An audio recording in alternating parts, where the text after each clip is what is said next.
addiction. In today's video, we're going to talk about some of the best habits to adopt so that you can pick one for yourself to focus on for the rest of the course. But before we get into the different habits that you should consider, let me tell you a short story. So Tom was your average guy. He was in his late 20s, he had a decent paying job, he wasn't very fit, but at the same time he wasn't overweight. He did okay in life. But like most people, he had somewhat of an addiction. His choice of poison was smoking. He would smoke 4 or 5 cigarettes a day, which isn't too bad, but he knew it was a problem. So eventually Tom meets a girl. Her name is Janice, and they really hit it off. But Janice was really against smoking and wanted Tommy to quit. Tom was in love and he knew that she was right, so he decided to give it his all and quit for good. The quitting process wasn't too bad for Tom. It took him a while, but after a year, he was able to quit smoking for good. But that wasn't the only thing that changed about Tom. He started going to the gym, he managed to lose some weight and put on some muscle. He also started reading a bit more. His relationship with his improved and he got a promotion for the first time in 5 years. Stories like this are very common.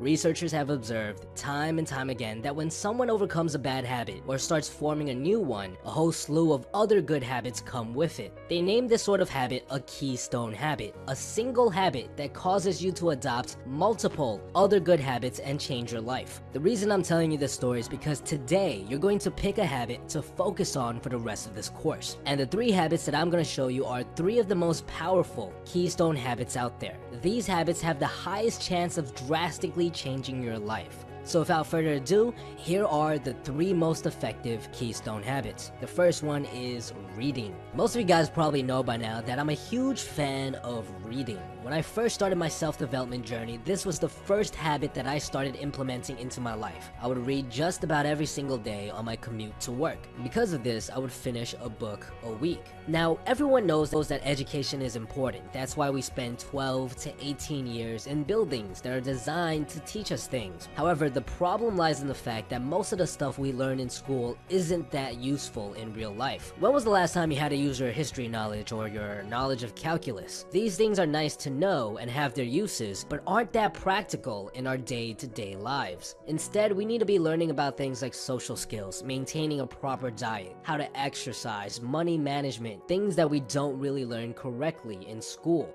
Books provide you with knowledge on all of these topics. They also give you different perspectives on things that we assume to be true. For example, most people assume that you should always buy a car, but if you read books on investing or money management, you'll often come across the idea that, hey, it's actually better to lease a car, and this is actually true. Literally all of the car salesmen that I personally know lease their cars, they don't buy them. And by reading, you'll often find that you'll start adjusting other areas of your life. If you're reading a book on body language, you'll start becoming more conscious of your own body language as well as those around you. If you read a book on money management, you'll start noticing a change in your spending habits. And because of its ability to influence any part of your life in a positive way, reading is without a doubt one of the most powerful keystone habits out there. The next keystone habit is meditation. I have tons of videos on meditation, and you guys probably know by now that I'm a huge advocate for it. The reason meditation is so powerful is because of what it does to your brain. It trains a part of your brain that's responsible for willpower, for self-control. And just like going to the gym, if you train it, it actually gets stronger. And this gives you the ability to do certain things that I consider to be superpowers. For example, you'll find yourself more in control of your emotions. And this is great because oftentimes we relapse or give into our addictions when our emotions are all over the place. Another thing meditation trains you to do is focus longer. Meditation is trying to focus your mind on one thing, and this is extremely hard for people nowadays. When you start meditating and making it into a habit, you'll notice a drastic increase in your ability to focus. Maybe in the past you were the type of person who couldn't even read 2 pages of a book without getting sidetracked. A lot of people report increased focus, being able to read entire chapters at a time after making meditation into a habit. And the last superpower that meditation provides is a sense of general well-being. Do you remember that sort of awe and joy you had as a kid, where the little things in life would excite you? Meditation brings back that sort of mindset, that sort of perspective, where you can sit down on a park bench and simply be mind blown by just how beautiful everything around you is. Meditation is an extremely powerful keystone habit because it in itself is a very very hard habit to stick to. But if you can make it into a habit that you do automatically every day, that means your levels of willpower have skyrocketed dramatically, and adopting other habits will become a piece of cake. The third and final keystone habit that we're going to speak about today is fitness, and this includes everything ranging from running to lifting heavy weights to doing calisthenics. Fitness is an extremely powerful keystone habit because of its intimate relationship with diet. Researchers have found that most people who start sticking to a fitness regimen will often find themselves adjusting their diet as well, even if they're told not to. It makes sense because if you're working your ass off at the gym, you're less likely to consume junk food right after because it quote-unquote undoes all of your hard work. And because these two habits basically come in a package together, it requires a lot of willpower to maintain. So if you can successfully make them into full-fledged habits, you'll be able to take on smaller habits with ease.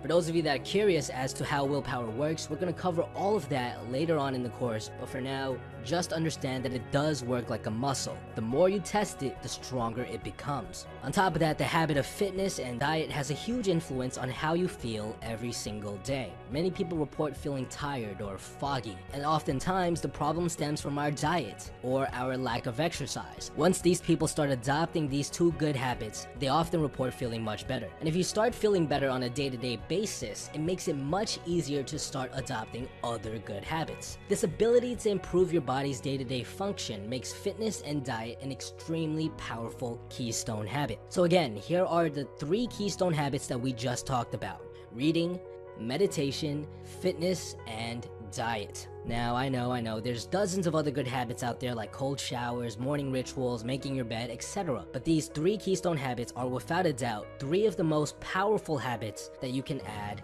to your life. So what I'd like for you to do right now is to think carefully about which habit you want to work on for the rest of this course. Which of these habits are you going to commit to try to stick to until it reaches that line of automaticity that we talked about, where you no longer even have to think about doing it. That's the goal. It's also very important to note that you should only try to stick to one of these habits at a time. We humans are extremely bad at multitasking, although we tend to think that we're pretty good. I can just about guarantee that if you're trying to adopt multiple habits at once, that you're going to get overwhelmed and fail. Stick to the single keystone habit you decide on until it reaches that line of automaticity. Do not, I repeat, do not try to adopt any other good habits until that keystone habit you picked is completely embedded in your life. So what I'd like for you to do right now is to think hard about which of these 3 habits you're gonna stick to for the rest. If you like this video, please subscribe to the channel and share the video with your friends. Thank you.